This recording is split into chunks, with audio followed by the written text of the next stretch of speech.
Hello everyone, and today I will be displaying a really cool chessboard that I got from my grandpa. This is the Kasparov Virtuoso chess computer made by Saitek in the 1990s. It has an approximate 2000 ELO strength, and it is a very great board for over-the-board training. So to turn this board on, you have to go to the top button, which says Go. Once you click on it, you should hear a beeping sound, and you should see a green light light up by the white. That means that the board is turned on.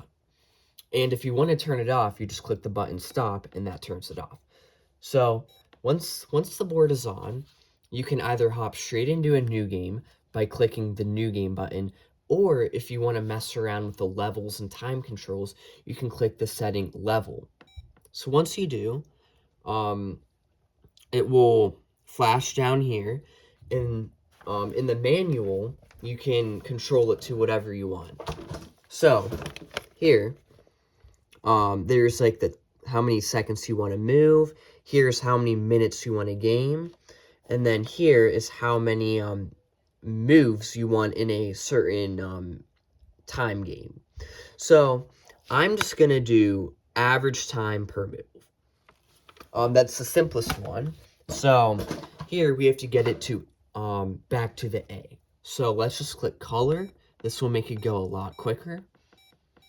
Now that it's back at A, let's say I want A5. That gives the computer 10 seconds to move. So now we go back to level, and once it's at A5, now we're good to start our game. So once you hear that beeping sound, now the game has started. The light is now on white, and that indicates that it's white's move. So now it's my move. I will just start off with pawn to e4, and instantly black replies with c7.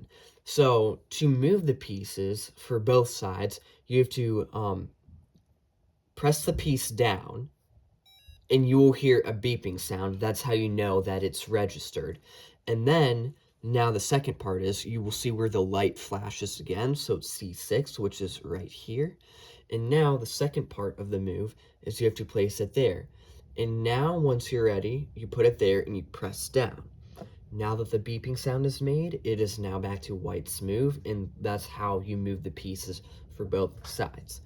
So here, I'll just get my knight out. Once again, I'm pressing down, and now I'm pressing down once again to where I want to direct that knight. Black wants to go D7, which is right here. So I press down the piece, I hear the beep, that means I'm good to go, and I can move it again. So here, I will just this is how you trade. It's the exact same. You just press the piece again, and then you press it where you want to take. I don't know. I'm not sure why this is. There we go. A little bit. Sometimes it can be a little you have to press pretty hard sometimes. It's not the sometimes it's not the cleanest thing to use. Sometimes you have to press relatively hard. But, I mean, it's a pretty hold board, so you kind of have to expect that. So, I'm just going to demonstrate what a check sounds like. So, I'll get my bishop out with check. And now, black is forced to defend. If black tries to do something else, like say they want to move this knight, but they're in check, the computer will not let you. It will also make the sound if you try to move the piece that it doesn't want to move. So here, black wants to move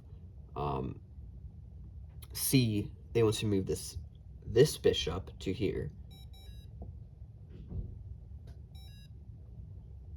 Oh, yeah, my bad. Yeah, okay. So now I will just trade down, and then I will they'll likely take back. Oh, take back with a knight. So this is pretty much how the board works in terms of moving. I will real quick show castling because I have the chance. It's also very easy. So to castle, you just click the king down, and then you move it 2 squares over, because this is how you castle. And then the board makes you move the rook over, so you press it down, and then you slide the rook over to the correct spot next to the king. So castling is very simple. It's very simple. I mean, this whole thing operates very smoothly. It's pretty simple. Again, really the only problems that you can come into sometimes is if pressing down is a little annoying. But other than that, this thing is awesome. There is a whole lot of features. Maybe in another video I can just show like the manual and stuff for those who have this board and maybe don't have the manual, because there's all sorts of stuff that all sort of features that this board can display. So he wants to move g8. Now we go there. I'll do one more move. I will just move this pawn up. So, and again, I set it to 10 seconds to move. So this is why black is moving pretty quickly. I could give black unlimited time, which means they pretty much find the best move most of the time. It gives them a bunch. It gives them all the time. It gives the computer all the time they want to find the best move. They'll search through all of the lines, and that makes it much more challenging.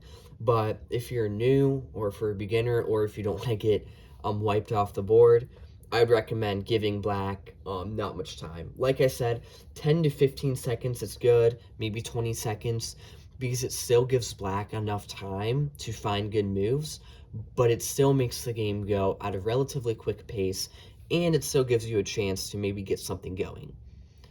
Alright, thank you all so much for watching. I hope you found this helpful, and I will see you next time.